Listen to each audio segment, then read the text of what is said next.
Good evening. Thank you all for coming tonight.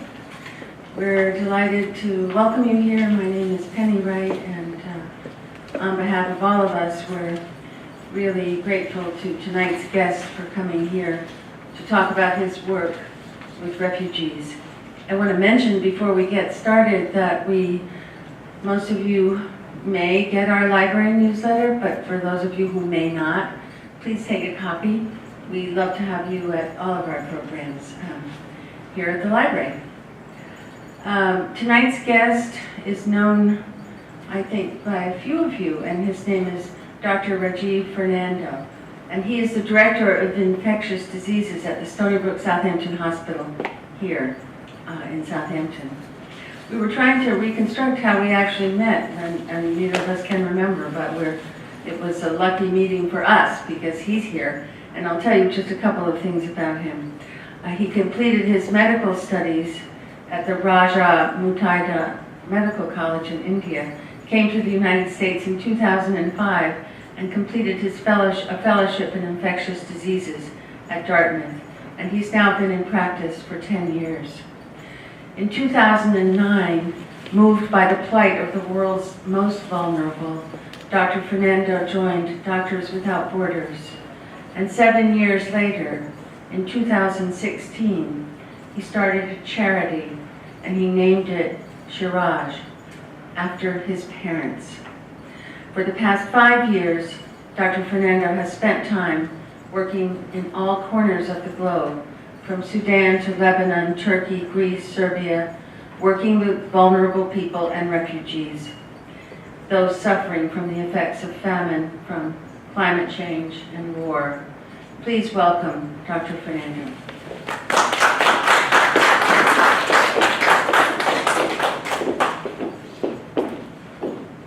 Thank you, Penny, for that lovely introduction. I'm so glad all of you could make it out here amidst this beautiful weather outside. It's sunny, 80 degrees, and thanks for making it out today. So I'd like to talk a little bit, mostly for the uninitiated.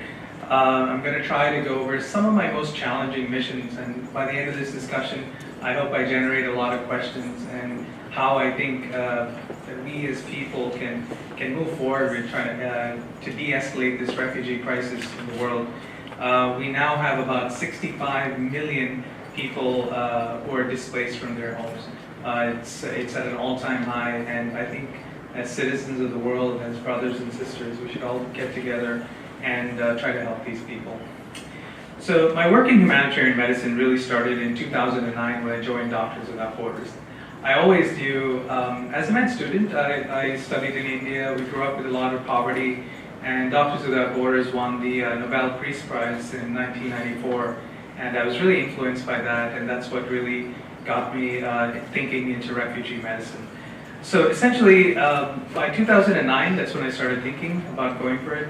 I was doing my residency, and people at the time were really applying for jobs for $150,000, $200,000. We're all surprised when they said Rajiv is waiting for a humanitarian organization to accept him.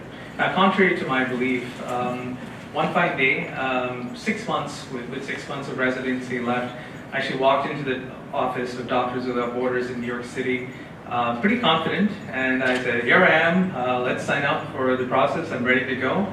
But much to my disbelief, I had to enter 4 rounds of interviews to actually get in. I had no idea it would be so difficult to get into a humanitarian organization. Turns out, when you apply, your application goes through a pool of applicants around the world. And a lot of people in impoverished countries, $1,200 is the stipend that they used to pay. For us, we're going mostly for volunteering, but for them it's a lot of money, so your application goes through a lot. Before I proceed any further, a lot of people used to come to me and say, oh my God, Rajiv, great job for going, and you're amazing and all that. I'm here to quickly debunk that theory. There are thousands and thousands of really people with wonderful hearts. I know Americans are we have a lot of warm hearts and we donate heavily. I just think it was the right time, the right place for me. a lot of people want to go. So people have financial commitments, family commitments, and they can't go. For me at the time, my girlfriend dumped me because I told her I'm leaving, and it was just the right choice to do actually at the time. So what do we do as Doctors Without Borders? We are a neutral organization. We balance out by speaking and gaining access to populations, gaining access to people, especially in armed conflicts. We also provide assistance with medications, vaccinations, and of course, therapeutic foods. So when I joined, I finally got in with God's grace and a lot of luck, mostly luck, I think. After I got in, they asked me where I would like to go for my mission. The choices really that I wanted to do, I really wanted to go to a place where there's a lot of conflict. Where I could really get into the mission and really help these people. I felt at the time I didn't want to go to a stable area and sit in an office and practice medicine. So that's what I wanted to do.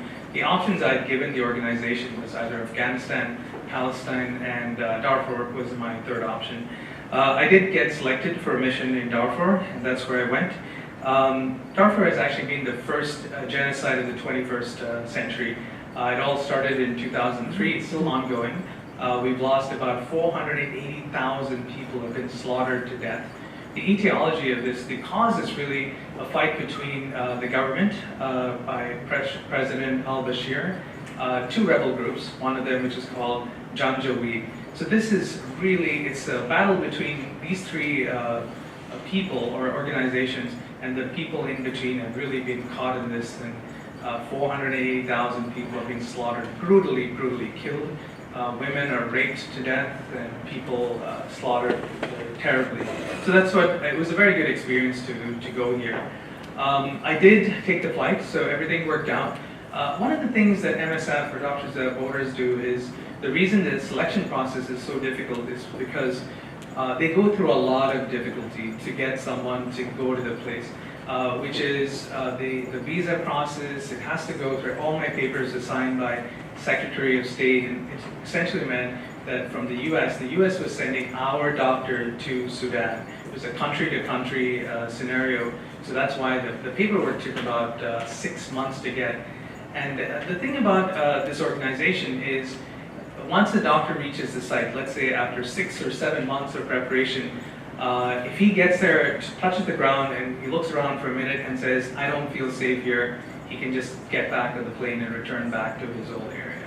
So, which means the 6 months of work, immigration, visas, all pretty much goes down the drain. So that's, no doctor can be held in a place where they don't feel comfortable. So that's why I think this organization looks for, and people who apply generally feel that they have a little bit of an edge, we're willing to take a little bit of risk, and kind of go from there. So the preparation was difficult. Once I got there, it was very, we got there and I worked with 3 local Sudanese doctors. As the international doctor, you're supposed to actually take charge of the situation, but we bonded very well. They're great people. 3 of them are still some of my best friends. I'm actually going for a friend's wedding later on in July, so we bonded very well. The shifts were very difficult. Essentially, we would work 7 days a week. It would be, we start at 7 in the morning and we go until about 5:30 in the evening. Our curfew is at 6 o'clock at night, so essentially we have half an hour to kind of walk around town, and then before we get into the campus and we're put in curfew. The patient load was very different from what I experienced in the States. Firstly, we had a lack of basic diagnostics. So our ICU, for example, let's say our general floors had about 80 patients to be seen. We had a male ward, we had a female ward, a pediatrics ward, and of course the ICU. The first day I actually went over to the hospital, I'd seen somebody in respiratory distress. They were breathing at 40 beats per minute. And I quickly looked at the nurse, my nurse. I had a nurse and I also had a translator, Jamil, who was a great guy, but he always wanted to leave for lunch at 12 o'clock. Despite if a patient had abdominal pain or chest pain at 12:01, he was not going to translate for me. It was unfortunate. But so this first case that I saw, she was in respiratory distress. I quickly realized this patient has to be transferred to the intensive care unit. I was looking for bigger facilities like an intubation, a ventilator facility, but really the only difference between the general medical floor and the ICU was 2 liters of oxygen. And I just painfully watched as this patient died. And that's how I realized that we had no EKGs, we had no chest x-rays, everything was a clinical diagnosis.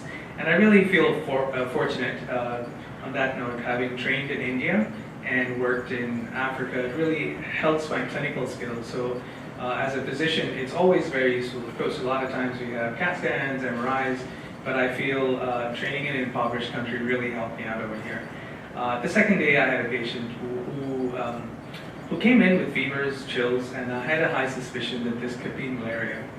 I wanted to do a test, a malarial parasite test. It's about 25 cents over there.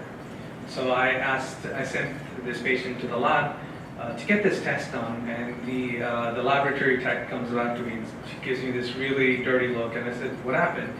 He said, "You really need to do this test." I said, "Yeah, I'm suspicious of malaria." So he said, "If you're suspicious, why are you weak? Why don't you just call it? Why do you want to waste 25 cents on this test?" And I said, "No, I'd really like to confirm it, but we're always short on supplies." So that's one of the other problems that we had in this place. The people were absolutely amazing. The patient population, they're very grateful for what we did. Every day we'd be there. They would be very grateful. They would, a couple of times we've actually gotten wedding invitations for people we've helped. Sometimes you can't even remember the person or what you did for the person, but sometimes if you just treat like a skin infection or something like that, they come and they offer you, ask you to come for their children's wedding and things like that. We were invited to many homes at the time for dinner and things like that. The other challenge, what I found was we're really short on supplies. Despite all the funding that we get, we're always trying to get supplies. And the doctors itself, we had pretty deplorable conditions. We stayed, it was 120-degree heat, and our beds were broken and things like that. One of the things I actually liked about the organization, because 85 cents on the dollar actually goes directly into patient care, which means the doctors itself, we weren't treated particularly well, but this is what we signed up for. The other thing is, about 4 months into the mission got more and more risky. The rebels periodically would come to our office and warn us and ask us to get out. I would say every 2 to 3 weeks they would try to get our documents and really force us to get out of the country. The rebels did not view us as an organization that was here to help. They viewed us as spies. So for example, if we were caught taking a photograph, we'd be beaten up. So there are lots of great things to shoot in Darfur, but we just can't take any photographs. We'd be in a lot of trouble taken in. So at some point this became very, very dangerous, and one final warning came to us, I think on March the 10th. We got a final warning, March the 9th, we got a final warning that if we don't leave, there'll be dire consequences for us. They came into our office, stole all our vehicles, turned the office upside down, and it was a pretty serious warning to us. At this time, we realized that it was really time to go. So the way we had to get out was really through a helicopter. We had to be evacuated. So we would go to the helicopter stand, in the morning and just wait for the helicopter. There are lots of strategic approaches where it was all about the helicopter and could it make a safe landing to pick us up? Were we in missile range, things of that. So there are a lot of strategies to going in to see how we can get out safely. We got out safely. The following day, my colleagues who were trying to get out were actually kidnapped. This was on March 10th, 11th or 12th, I apologize, of 2009. So they were kidnapped and they were held in custody for a few days and eventually let go, but the rebels were pretty clear with telling us that they were serious about us leaving the country. It was a very sad exit for us that we had to leave. And then we went on to the next mission, which I'll talk a little bit more about. But the simplicity of life is something which I really wanted to talk about. You know, we live like on $1 a day. We would get supplies. Our biggest supply is Nutella chocolate. You guys, any of you like Nutella chocolate? Yeah. So that was the biggest part. So once a week we get Nutella chocolate and cheese, and when colleagues come over, they keep bringing stuff for us. But it's really this Nutella chocolate that kept us going. Every week we would just wait for the supply truck to come in. Finding love was pretty interesting. We're traditionally not supposed to fall in love. I mean, that's the rule book. But yeah, I was very fortunate to find a lovely woman over there. And falling in love in a place like this is very simple. You can't obviously go to the store to buy a bouquet of flowers. You have to pick your own flowers and sort of make it into a bouquet. There are no romantic dinners, so you're pretty much making dinner on your own and doing the best you can. My experience in cooking is largely restricted to boiling an egg, so I feel bad for my partner because that's all she was getting. It was a very interesting mission, and when I got back out of town, we got into Paris, and that's where MSF, Doctors Without Borders, base is, and we was quickly screened for post-traumatic stress disorder. I was really fine. My colleagues, I mean, they forced us to stay in Paris for 2 weeks. They got a hotel room for us for 2 weeks. They made us rest over there, and they just watched us. Now, immediately after that, there was another conflict that was going on in Sri Lanka. It was another rebel war, the civil war in Sri Lanka. Has anyone heard of this one? The Tamil Tigers and the Sinhalese people. And I was almost certain that I would be going there because I can speak Tamil. But interestingly, like I mentioned before, it should be a neutral mission. And so it was deemed that because I was Tamil, I might possibly be in a situation that I could be partial towards the Tamil people, and I was kind of held off on that mission. So that was Darfur. I'll just show you a couple of pictures.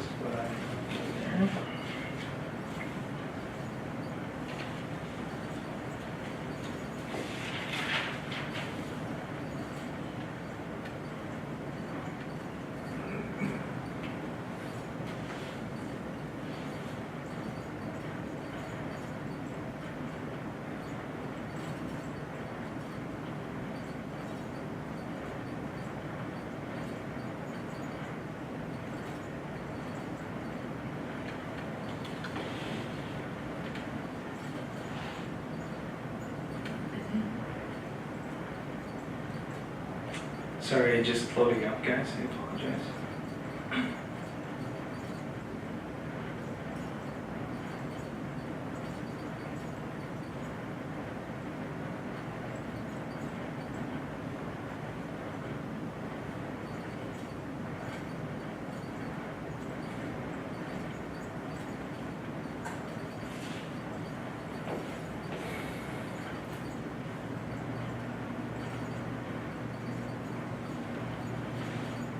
Okay, so the first picture on the left, number 44, is myself, a couple of nurses, and my translator over there.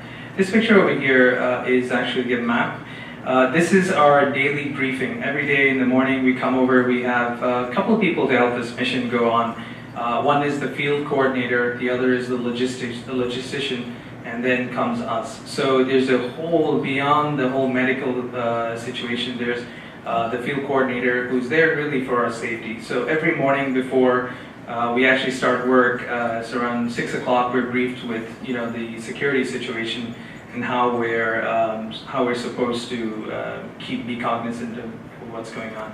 After we were moved to the capital, we got out by helicopter. We were actually the term I'm blanking on right now, but we were in captivity, I would say, for about 3 weeks. We still couldn't leave our apartment, so they would just bring us food. We were just in an apartment. To be honest with you, it was very comfortable, but we just couldn't leave the house. These are the flowers I was telling you about. This is how you try to impress a woman in downtown Darfur. She did dump me as soon as we get back to Paris, though. She was strong German. Oh my God, my Indian American heart was not ready for her. So this is something called. This is what we had to diagnose meningitis. Now every March in Darfur, we have something which is called the meningitis belt. The meningitis belt are a bunch of countries where every year they're susceptible to getting meningitis. It was so interesting the way this happened. It was out of the blue, like all of a sudden we started seeing kids and their parents, kids mostly, coming via donkeys from different parts of Sudan, and I really didn't know what was going on. It just started out of the blue. And within a short period of time, we realized, once again, this is part of the meningitis outbreak. This is something that we take for granted in the United States. We're obviously all vaccinated over here, but this is, as you know, there's a big problem with vaccination over there. So this is what was happening. We had more than 700 children who made it, who came to our hospital. I would say 550 actually survived, but we lost a lot of kids. A lot of them actually developed complications like hearing deficits and things like that. This over here, this is my girlfriend who dumped me, and this is our helicopter ride. It was interesting because I was allowed only, we were allowed only 5 kilos on the helicopter in our evacuation mission. I had a pair of jeans which costed $200, and I didn't want to leave that back. The helicopter guy said, you can't be bringing this, you're overweight. I said, please, I need to take this, it's the $200. And he said, why would anyone come down to Darfur with $200 jeans? But I begged him, and we made it through. This is really what we left behind. There are thousands of pictures like this we were able to take, and these are the kids who we saw there. They just roamed around aimlessly, and half of them didn't have parents. It was quite common in the outpatient office where people would, the cops would bring somebody to the office to pronounce them dead. We'd have at least 4 to 5 every day, really. They would just bring the body with a bullet hole to the head or heart or any region, and they're dead. And I'm just there to pronounce them dead. So the cops say, "Are they dead?" And I'm like, I have nothing to say, but that was a big part of our work, to pronounce people dead. The children, the real problems we faced over here were malnutrition, very severe malnutrition over here. And we actually had a therapeutic feeding center. They're called TFCs. And this was actually used where we had kids come over every day. They get a high dose of protein, and we monitored them every day. I think we did pretty well with that, but definitely we didn't get to all the children. So the next part of my talk, I just thought I'll go over another difficult mission for me. And this is when I went to Sierra Leone during the Ebola outbreak. This was actually, it was in the Southampton Press, and the term is called, the piece was called Incubation Period 21 Days. The concept behind this is Ebola, in order, let's say someone gets infected today, let's say somebody gets exposure to a sick patient and it's today, it can be up to 21 days before you actually have clinical manifestations. So it's up to 21 days. If you don't have symptoms by day 21, it's completely reasonable to say there's no chance you're going to get this disease. Now, in order to say a country is free from Ebola, we double the time. So if there was Ebola in a certain area, we wait at 42 days. If you haven't had a case, the country is eradicated of that disease. So some of the simple concepts which I thought were useful for you guys. So infectious disease doctors are vigilant and closely monitor for emerging diseases all over the world. In my opinion, viruses are pathogens that have the most propensity to wipe out populations. The Spanish flu of 1918 killed 500 million people. The HIV pandemic stands tall at 34 million people. In more recent times, we've seen the 2003 SARS outbreak in China and now the ongoing MERS virus in Saudi Arabia. The SARS outbreak was in Hong Kong, and it actually went over through someone carried it, and they went to Toronto, and they carried it. It was a big hospital outbreak of this virus. The thing called MERS, which is MERS, in case you guys want to take a look, it's associated with camels. The link is, nobody knows how you get it, but if you're exposed to camels, they all pretty much have a link to camels, so something to look out for. This is back in 2014. The current Ebola outbreak is the deadliest of its kind in history, affecting 5 people every hour in Sierra Leone. Ebola's super smart ability to evade the human immune response is one of the main factors that accounts for its high fatality rate of 70%. One thing was clear: people were dying and I wanted to help. So after my parents refused to consent my trip to Sierra Leone, I quickly stuffed my duffel bag with supplies that were short in supply in local hospitals in West Africa. 27 bags of normal saline, 8 boxes of gloves, and 8 boxes of gloves. With the number of airlines holding off service to Ebola-stricken countries, I was forced to take the shortcut to Sierra Leone. New York to London, London to Tunisia, Tunis to Casablanca, and finally Casablanca to Freetown Airport in Sierra Leone. I arrived at around 3:30 in the morning. Off note, the airport arrival lounge, there are 3 ATMs, none of them which caters the MasterCard that I had. As I was desperately trying to swipe my card, hoping for a miracle, some locals noticed me and gave me a few leons, the local currency, to get me through the day. They were very enthusiastic after they learned that I'd come down to assist in curbing this outbreak while others were actually fleeing the country. After a quick nap, it was time to take the 2-hour ferry ride across the Sierra Leone River to Freetown City. On the boat, the tension was palpable, with commuters looking suspiciously at each other for symptoms of Ebola. Soon I arrived in the local hospitals, and after quick introductions to the house staff, it was time to review the management of the overnight admissions. By the time we were gowned up, not a millimeter of skin was exposed in the environment. Within minutes, the sweat began to pour down. Just before we entered the isolation unit, one of the nurses informed us that one of our admissions overnight had died.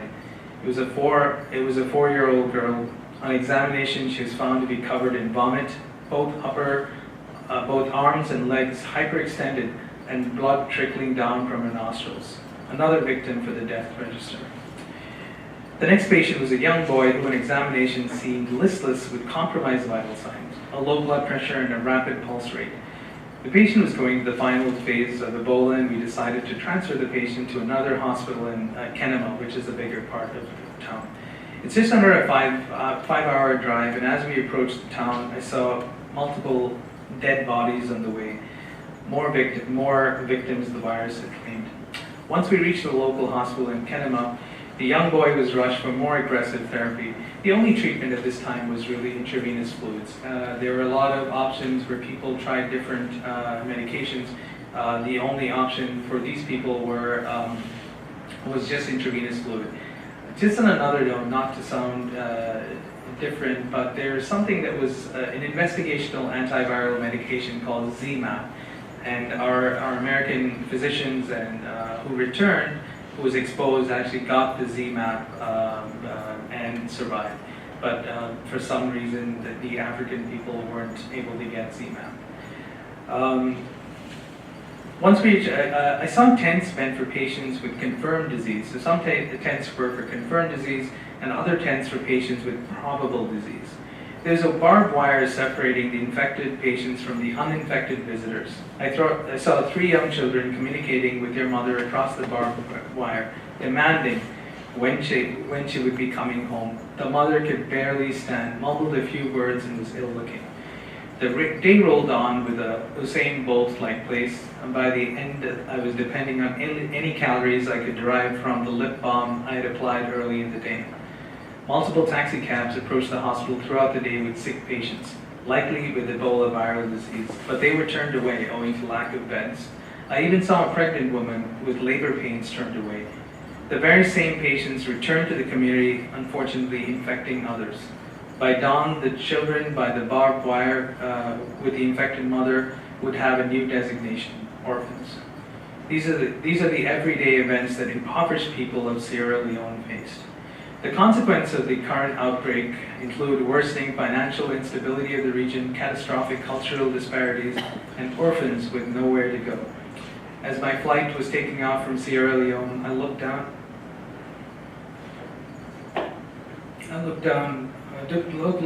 from my window seat, teary-eyed, listening to U2's One. Playing on my iPhone, I had a feeling of helplessness that I could have done more. I will return to help, and I will bring my Visa card the next time instead. So at this point, I wanted to talk, so that's what happened in Sierra Leone. What I've really been doing over the past few years is, I did not serve in a mission over here, but what I've been doing is, wherever there are infectious disease outbreaks, I always find a way to go down and experience it for myself. I always have a bunch of colleagues on the ground, and I really like to experience the outbreak for itself. This happened when I was serving in Southampton, a hospital where I'm working here. I just went down for a quick 3-day trip and came back to work. But I always feel it's good as infectious disease doctors, different pandemics, different times to actually experience the outbreak or pandemic. The next thing I wanted to talk about is the genocide, the second genocide of the century, which is really this the genocide in Myanmar. And we'll take that for a second.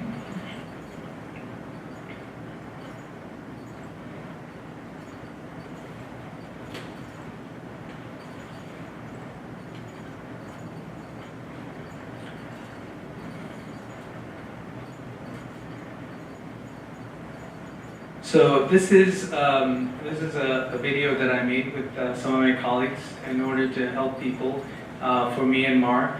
The whole concept of the story in Myanmar is there's a small group of people called the Rohingya, and essentially the Rohingya have been living in Myanmar, but they've really not been given citizenship over there. So they've always been viewed as outcasts, and they never were granted citizenship. This essentially means that people, when they get sick in their areas, they have to bribe their way to go to a hospital, bribing to get through registration, and even once they're in the hospital, they're beaten up and thrashed.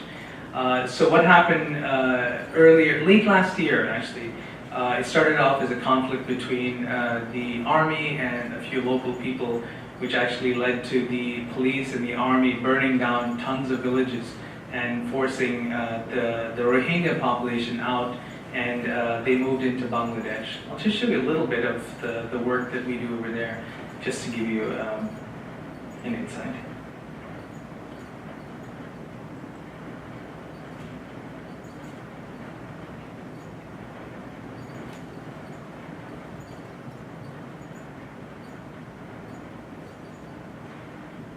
The sound is... Do you want to stop it and we'll start again? Yeah, No, it's okay. that's okay. Thanks.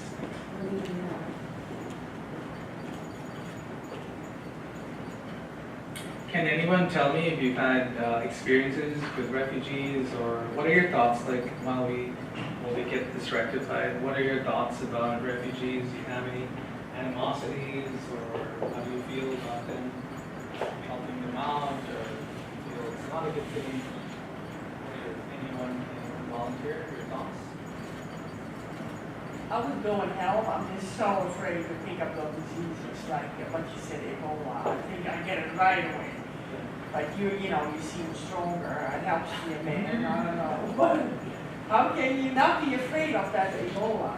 Yeah, it's scary. It was very difficult because especially when you're putting that suit on. Yeah. Because it's hot as it is, with Yeah. 100, 110 degrees. The minute you put the suit on, it's like 100. Yeah. You feel like 120. And that's when you have some sort of mechanism Yeah. to be able Rajiv. to tell yourself, a warning system to say, you better be careful because Yeah. 1 milliliter, 1 milliliter of fluid can actually infect you. Rajiv, you want to see? Yeah, sure. Thanks. While they're doing this, I just want to mention that, and I think some of you probably know this, but in a couple of weeks we're screening the film Human Flow. I don't know if you've heard of this film, but It's long, it's 2 hours and 15 minutes. We're gonna serve pizza. What's the highest? It was screened at the Character and it was directed by the Chinese artist Ai Weiwei, and it's supposed to be very extraordinary for those of you who haven't seen it. I do hope you'll join us for this, and that's on June 20th. Okay, so are we ready to go Yeah, back? it's okay. And that's on World Refugee Day on June 20th. So it looks like we got everything sorted out. Thanks.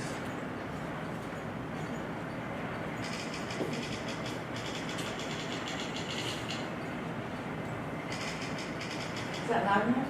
No, it's not connected. No.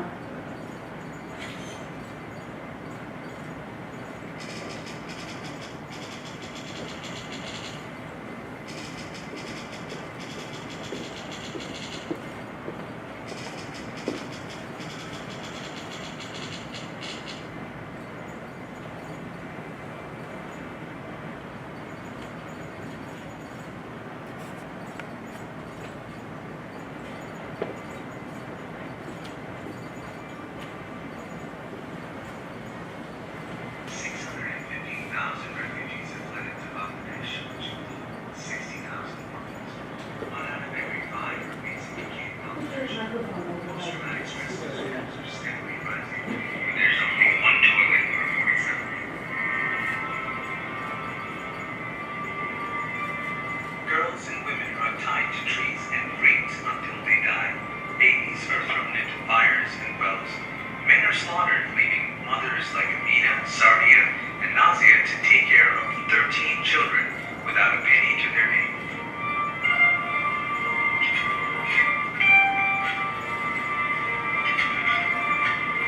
Children can't go to school and are forced into household chores.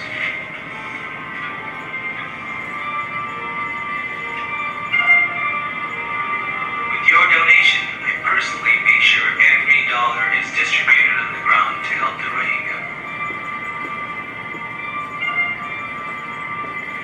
We have a lot more work to do over here. This holidays, when you give gifts to your friends and family, give some of our gifts to us to help our children.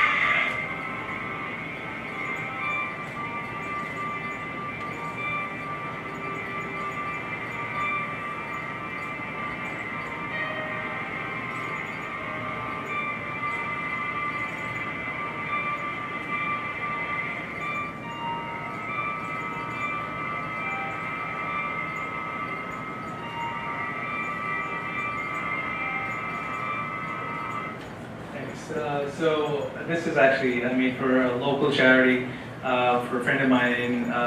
We were working together. He's from Australia, and we worked together on the ground to help fundraise for these people. I just wanted to show you how it was. Like you can see, there are about 750,000 people who actually crossed over from Myanmar to Bangladesh for safety. The men were just killed, randomly killed. The women were tied to trees, girls were tied to trees and raped until they were dead, or raped until they really left the place. It's amazing. We heard stories of the guards throwing babies into wells or fires. All this really happened. It's hard to believe, but we saw babies with burn wounds and things like that. And so I actually went back down with my charity, a local charity, which is essentially myself at this point. I have a good team, but we're waiting for our final 501(c) status. And I work a couple of extra jobs to help fund this organization. But I do it with a lot of pride, and I'm pretty tireless in my quest to help these people. So that's all it costs, really. If you see, it costs like $10 a week to help a whole family over there. I have actually never seen anything like this. Even with various humanitarian missions, this was something which was I've never seen in my life. You walk in and there are 750,000 people, refugees who have just come from nowhere. We had a bunch of all the big players with humanitarian assistance, Danish Refugee Council, and Doctors Without Borders, a bunch of UNICEF, UNHCR, United Nations refugees. it was just overwhelming. There's 750,000 people who just popped out of nowhere, and there's absolutely nowhere even to start, actually. So it was a very difficult mission. Some of the things that we wanted to do is we were trying to get food, and the first time we went there, it was really cold in December, so we went out and tried to get blankets and things like that. So that's what we had over there. The last thing I wanted to show you is I wanted to end up with the refugee crisis. The biggest refugee crisis that we're talking about right now is the Syrian refugee crisis. So this essentially is, since 2011, this has been going on. Before I proceed any further, I'd like to tell you that every Syrian refugee I spoke to, they all tell me they want to go home. If there's any opportunity and they can be safe, they would love to go home. All these people feel their dignity has been taken by walking around begging and just begging and begging and begging for years. And essentially right now it's 8 years into the war, and we've really lost a whole generation of children with regards to education and things like that. So, like I said, every refugee I've spoken to, they all want to get back home. So that's what I wanted to mention. The Syrian refugee crisis, like I said, it started in 2011, and we're into its 8th year right now. What's really happening? I want to show you the way this happens. Like, where do they go? So I'm going to try to bring up a map for you, and I'm going to trace how the refugees actually get over into Europe. This is, let me start off with this. This is in Lebanon, and I will tell you, I'm actually shooting a small documentary. We've covered 7 countries so far. This is in Greece, and this, if you see this over here, this is a place called Donkey Farm. It's in an island called Lesbos, which is in Greece. It's the first point of entry for the refugees when they enter Europe. It's about an 8-mile boat ride, which they take in something called dinghies. If you guys have heard of these rubber boats which are inflatable. It's an 8-mile boat ride. There are 2 ways to get it. One, the richer refugees, they spend $1,000. They take a speedboat and you're here in Greece in 15 minutes, or you take the classic dinghy, which is $500, and you actually you're in this island in 2 hours. So this is the spot where everyone enters Europe. There are about 600. I try to get my cameraman to get some best shots. We get some good aerial footage here. There are 650,000 of these vests that are here. Interestingly, it all says Yamaha, and somewhere he's actually filming it from an aerial view over there. There I am in between 650,000 life vests, if you can see. And these vests are really fake. So all the times we see refugees in the water, they're drowning with these fake life vests. They actually don't work at all. So these are counterfeit vests which people wear. It says Yamaha over there, but they are totally fake. So that's why you're seeing all these people die once they get into the ocean. A lot of times the smugglers actually bring them in as close as possible, and they have to jump out before they reach the island. It's an interesting concept that I've really been thinking about, and the name of my film is going to be Refugees, Smugglers, and Us. It's a kind of risky area that I've touched, but one of the things in my film I wanted to focus on smugglers helping these people. Now, sure enough, we've seen deaths in the ocean. We've had about 12,000 deaths in the ocean between these places, between Turkey and Greece. And the most dangerous route is the Mediterranean route, where you're traveling from Libya to Italy. That's the most dangerous. So we've had 12,000 deaths so far. Horrible. There are smugglers who are terrible. But let's not forget the 980,000 people who've actually made it to shore. And all the smugglers I've spoken to, they all tell me how thankful and grateful they are to their smugglers. So it's a very different approach when we're looking at things, how they actually help these people. And I've done multiple interviews with smugglers, And they all tell me that they have a bit of pride, which is we're trying to help our people get through. Granted, they make money out of the whole thing, but that's one of the things they tell us. That's what I have over here. The other thing I want to focus is another part of the film. This is in Lebanon, actually. This is one of our spots. This is, it's the winter, it's sometime in January, it's absolutely freezing. But one thing which I noticed, this is a moment which really, in the film, which really is really moved by it. These people really have no food to eat, and they just make these chapatis or rolls, but they don't have anything to eat. But me being there as a total stranger, they were so kind enough to offer me food, and that's why I wanted to show this here. Delicious! Look at this! Oh, that's so delicious, guys! Oh, that's so good! Hey, guys! Oh, this tastes so good! Oh, man, I'm so lucky! Thanks, man! Oh, that's so good! Oh, that is so good! Shukran means thank you in Arabic. So yeah, it was just lots of great people I've met on my way. We've shot in 7 countries right now. We started in Turkey, Greece, Serbia. We've shot in Egypt.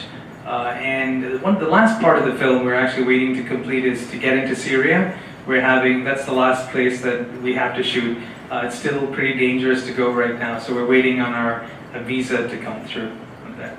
I also wanted to show you a little bit about the film. Like I mentioned, it was very difficult, but we found smugglers through different situations, and we found ways to talk to them. We hired them, not really hired them, but it was a lot of, in order to talk to smugglers and get them on film, they usually send a vehicle and we have to go in the trunk to these places to get interviewed. So there was some risk that was taken, but the word of mouth that they were good and they were safe. But trust me, you don't want to be an American that's actually kidnapped in one of these situations. And so it definitely did have its risk.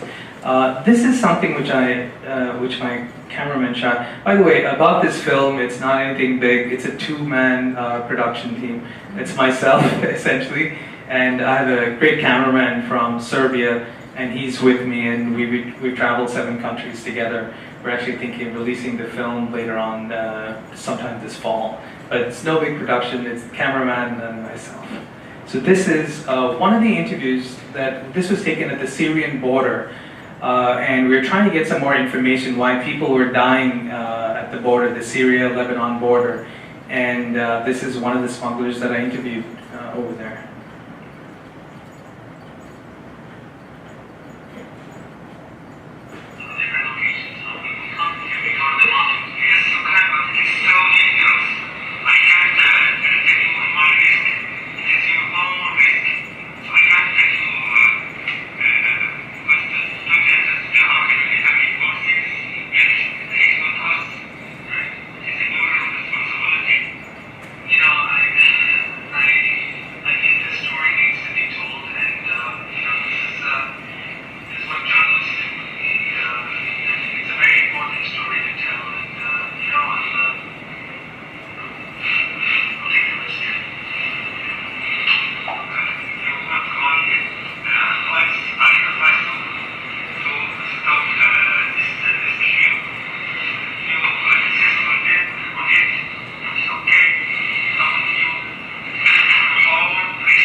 Sorry, I wish the sound was a little bit better, but this is a Syrian smuggler that we met at the border, and we're trying to get more closer so we can understand a little bit more. The previous week, 17 people froze to death when they were trying to cross, and it was terrible to watch. Little children, they all froze, so we wanted to get some more information.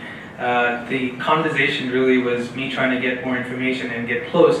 The smuggler was warning me, it's like, this is your own risk, I don't take any responsibility or any liability. And he kept saying, well, I have 3 witnesses here, so if anything happens to you, you know, it's at your own risk. And I hope you guys, when I get the whole film shot, I'll be able to show you a little bit more. But it's a wonderful ride. It's had a lot of risks, of course, but I'd be happy to show you my thoughts on the entire refugee crisis. And finally, coming down to the solutions. I just want to get the audience thought. What are your thoughts about refugees coming into this country? Just can anyone raise their hand and tell me, what do you think? Do you think it's a good idea? Do you think it's a bad idea? What does everyone feel? Yes, sir. Well, the country was actually built on immigration. Yeah. You know, you're acting like it's something new, but it's, you know, we have massive immigrants coming in from Europe, coming in from Ireland, and Japan. So why this is supposed to be such... I wish I could get closer, but yeah, thank you. Thanks for mentioning that. I completely agree with you. That's how this country was built. Over the last few years, I think things, my opinion, things changed in 9/11, and we viewed terrorism differently. Traditionally, the U.S. has actually been one of the leaders, global leaders in accepting refugees. It was about 86,000 people we accepted about 2 years ago. Now we're only at 18,000. So things have come down in a big way. I also want to tell you, this is what I had to tell you, how difficult it is for a refugee to actually enter the United States. It's really a 3-year process. So if you apply today, it's going to take you 3 years to possibly get here. So I just want to tell you some of the screening process that I want you guys to know. So the first thing is you have to have the United Nations High Commissioner declare that you're an actual refugee.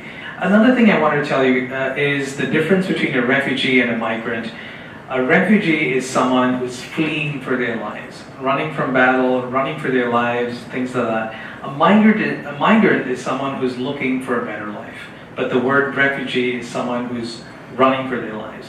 And as there's something that was formed in 1957, which tells all of us, the rest of the world, that we're obliged to take care of our brothers and sisters. Another thing which I quickly realized while I was shooting the film is initially we would address them as the refugees. And I realized somewhere during the film that that's sort of derogatory. And I stopped calling them the refugees and I changed it very quickly to our refugees. Because it's important to remember that these are really our brothers and sisters. And I'm going to end up with this. Okay, so first they have to get refugee status. That's the first step. The second step is there's a referral to the United States. The third step is they have to go through security clearance. The fourth step is they go through an interview in person. The fifth step is they go through all these organizations in order to get clearance, which I have here. Sorry. But different organizations, Department Security, they have to go through 4 different stages. And finally, they get the DHS approval. The next step would be medical screening. The next step is matching with a sponsor agency. The next step is cultural orientation. The next step is you go through the whole process one more time for a second security clearance process. The next step is you finally get to the airport. The final step is when you come to the States, you arrive in the States. So it's really a long period of scrutiny, multiple security checks, health checks, cultural checks. If you're really not with American culture, that's another reason for them not to let you into the country. So it's a very difficult process to come here. So some of us actually just think that, these people just get on a flight, come over here. Completely wrong. So if anybody as a refugee wants to come to the United States, plan on at least 3 years. I've spoken to multiple people. They've wanted to come here for years, but are turned down all the time. So just keep it in our minds that they go through an extensive process before they come to the States. Some of the other things I think is a solution, and I'll round up, is essentially integrating these people into our communities. Remember, they've gone through a huge process to see security, their different ties and links. Once they come here, so any refugee who comes here, the first thing they're given is $1,000, which is supposed to last them for 3 months. Once they settle in, the refugees actually have to pay the United States government for their air ticket.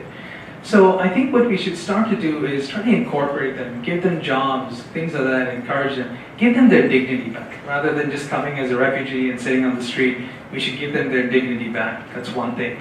The other thing I think we should do is, with regards to countries all over the world, we're seeing more and more populism. I'm not trying to discuss anyone's political background here, but some of the things we have to think about, those are some of the obstacles coming up. We should really invest in child education. All these children who are refugee children are really missing out on education, and we're really losing a whole generation over there. That's something we should look into. The other thing is we should try to approach Syria itself and try to settle things down there. Like try to get people that are slowly moving back to Syria. Certain parts are safe, but we should really focus on helping the people at home itself. So these are some of the things I think that we can do to help the refugee crisis. And I'd like to end off by saying, remember, these are all our brothers and sisters, and none of us would want to see our children, being thrashed or beaten up or thrown into fires. Just think of all of them as our brothers and sisters. Thank you so much for coming and listening.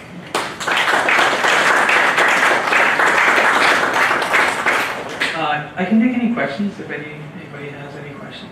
Or hi, Paul. Thank you. I have a comment, and it's a short man. I've known him for around 4 years, 5 years now, and we're both members of the medical staff at and I am absolutely blown away. There is not a single person I think at the hospital that has any idea of what you've done. Anyway, it's unbelievable. He's very, very modest. I guarantee you, they know he's a great infectious disease doctor. And if you have him, and a very good team, extraordinarily, I'm positive no one knows what you're doing. And you really are undercutting yourself. Sure. Because this stuff, I know we have a group of doctors who every year go to different countries to do surgery for a week. And they're very good. And they go to all different countries and then lots of active surgery, and then they come back. No one knows what Ron is doing. You need some publicity. You need a publicity I know, agent. well, I want to say something, I want to say one thing. Thank you, Paul. It's I always think of myself lucky. I have a place to sleep. I have McDonald's to eat for dinner. I'm really lucky guy. So it's a very small thing, but I think I do the best I can. Thank you for your nice words, Paul.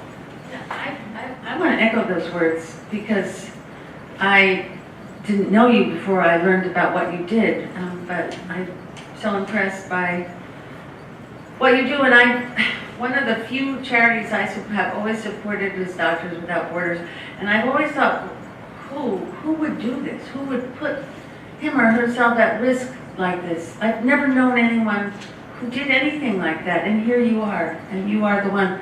So, thank you. I want to say I took the liberty of putting a piece of paper out on the table with, it just says name, email, because when he gets his not-for-profit status and his little organization going, if you'd like to just be on his mailing list, I'd like to be on your mailing list, and I hope some of you would, just to know what you're up to or to tell other people about it. So, thank you. Thank you so much.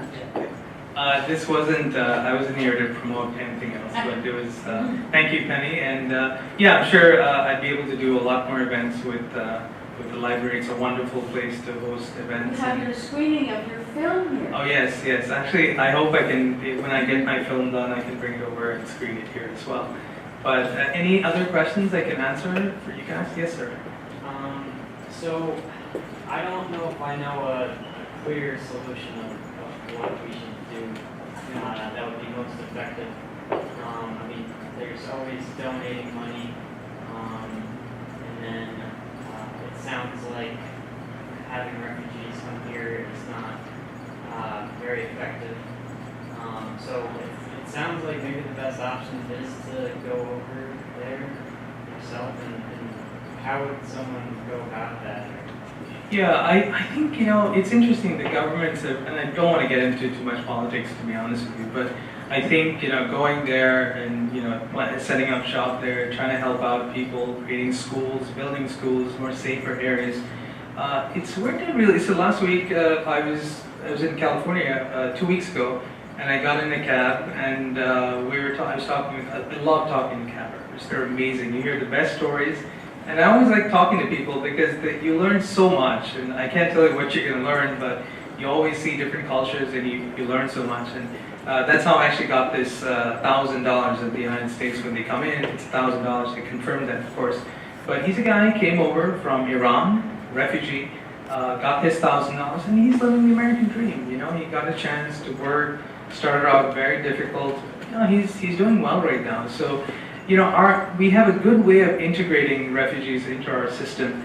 It's pretty sad that, you know, we've gone down from 90,000 people 2 years ago to like 18,000 right now. So I think this is a time when we have to open our arms more for these people. But certainly as a country, I think we can do better. Like I said, you know what, I'm not telling anyone to just come into the country, but like I said, it's a screening process. Let's say someone's in trouble right here, right now, in 2018, they're going to be here only in 2021. It's 3 years to clear all these hurdles, 13 steps. So, I mean, I think that's an approach, but I think we should do better on taking people in, because that's what we're all about. America, we're a great country. We feel for each other, and yes. Does the processes occur prior to the individual arriving here, or is when the individual gets here, then is it 3 years onward to get their status? No, they will not let anyone remotely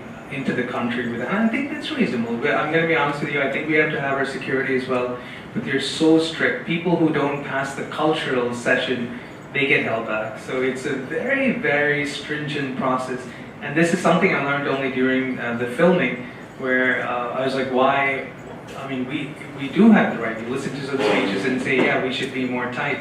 And I said, yeah, maybe we should. But I looked into this whole thing. It's a 13-step process. Where do they stay while they're waiting the 3 years? Oh, they're still there. The UN helps them out. They're in their countries. They So keep going. basically, when they're in that 3-year process, Yeah. it's a huge graduation to, in other words, to get to that level. Otherwise, Yes. the process to even get there, that's Oh, it's a lot of people can't make it through the entire 13 step, and that's it. You're done. You're at square one. So people who come to the States are so grateful. It's really a big deal. My last count was, I think, 120,000 a few years ago. The bulk was taken by the United States. The UK takes some, Germany takes some. You know, Germany got into a big problem because they took so many people. But I'm talking with regards to the United States. Thanks. Yes, sir. I personally like the fact that we have a vetting process that takes several years, because I myself am very concerned about the security of this country. If you look at what's happened in countries like Germany where they've had problems. So now, my question is, Germany and some other European countries have decided to fund the situation by giving Turkey billions of dollars, and so many of these refugees, migrants, whatever, were funneled into Turkey. Turkey accepted them and were paid. Actually, I like the concept of paying someone else and supporting them in a foreign country. How's that working out in Turkey? Do you have any knowledge? Yeah, I think that's a brilliant idea. I wish I mentioned that as, I think I did as my fourth point, but if I didn't, I think that's a brilliant idea. Absolutely agree with you. There has to be extreme vetting, or vetting should be done. But it's like I mentioned, a 3-year process which they go through. I like your concept. So a couple of the biggest countries in the world where they have, when they have, they receive money like Turkey, that's actually a good thing to support these countries. Turkey is one of them. Uganda is another country which has the most refugees. Now Uganda is a very different situation. Unlike the rest of the world, Uganda, we keep thinking it's impoverished, it's backward, but here's the thing. Refugees coming into Uganda are quickly incorporated into the local system. So they are not refugees anymore. They come in, they get recognized, they incorporated into the system in Uganda. Kampala is a very big city. You go, you register over there, and you quickly get integrated into the whole community. I think it's a great idea that we should support these countries financially in order to help take care of the refugee problem. Turkey, in my experience, is a little bit tricky now. So they've been trying to get money. So I have we did a lot of work on the crossing, like I mentioned, the time it takes to cross between Turkey and Greece. So between that distance, you have the Turkish Coast Guard, you have the European police, and in the middle, and the last is the Greek Coast Guard. So a lot of times, the Turkish Coast Guard can be bribed. Don't tell the president I said this, but there's a lot of bribing that goes through the Turkish Coast Guard and the smugglers. Turns out Turkey has really turned the eye, and they let these people cross the Turkish waters. Once they're in international waters, they can't do anything. And a lot of times the European police tries to get in touch with the Turkish Coast Guard. They don't turn on their radios. I've worked, some of the people who helped me with the film work for the United Nations, United Nations on the ground in this island, Lesbos, and so I was able to get a lot of this information, which I'm hoping to share in the film. Good point, thank you. Yes? Thank you, first of all, for everything that you have been doing. No, it's not much. We do the best we can. Thank you, though. I was in Greece a few years ago, and I was on the, well, I was in Athens too, but I was on the island of Lemnos, not Lesbos. Yes. And I was told by the tour guide, do not give to the beggars. And it was heart-wrenching not to give. You know, here I am being a tourist, and I have money to, and so I want to know your opinion on giving to people who are begging, especially children. And then I also wanted to say that the reason that the guide told me not to give is because the parents are, in Greece, they're taking in the children, they're taking in the families, because the guide told me that the Greeks have been in that situation, and they know what it's like to be a refugee and to need help. And so they take them in, but they didn't want me giving to the child because it was a school day, and the child should be in school, and the parents keep them out of school to be on the streets to beg. So I didn't know what's the right thing to do. Yeah, I see. There are many such logistical issues that occur. You're absolutely right. I think on game day, the bottom line is when you're seeing a child who's crying, who doesn't have anything to eat, I would succumb to it and just give the child something. You're absolutely right. There's so many of these logistical challenges. And my next step was, once they get to this island of Lesbos, the next step is the refugees are brought over to Athens, the big ship. If you're going to take a ship, it's an overnight journey. I think it's about 6-7 hours. What happens in Athens is very different. So people come there with big dreams of saying, I want to be in Europe, you're in Athens, which really is a pretty horrible city. If you want to buy an apartment in Athens, you can buy it for $5,000. You can get a pretty small apartment. 5,000 euros. So that just tells you about Athens. It's not a big city. Children get displaced during this transfer over to Athens. There's a place called Victoria Park, Victoria Square, which you can read about. We went undercover to investigate this, but children are sold for €5 a night over there. These sick people come pick them up. These are children who have nothing to eat, and we watched as people just pick up these kids, and they just want to have a slice of bread or a Coke or something, and they just do anything to get that. So it's really, there's some sick people. There really are a lot of sick people in the world. But yeah, like you said, I'd probably give something to the child at the time. It's so hard to not do, actually. But not, very good question, thank you.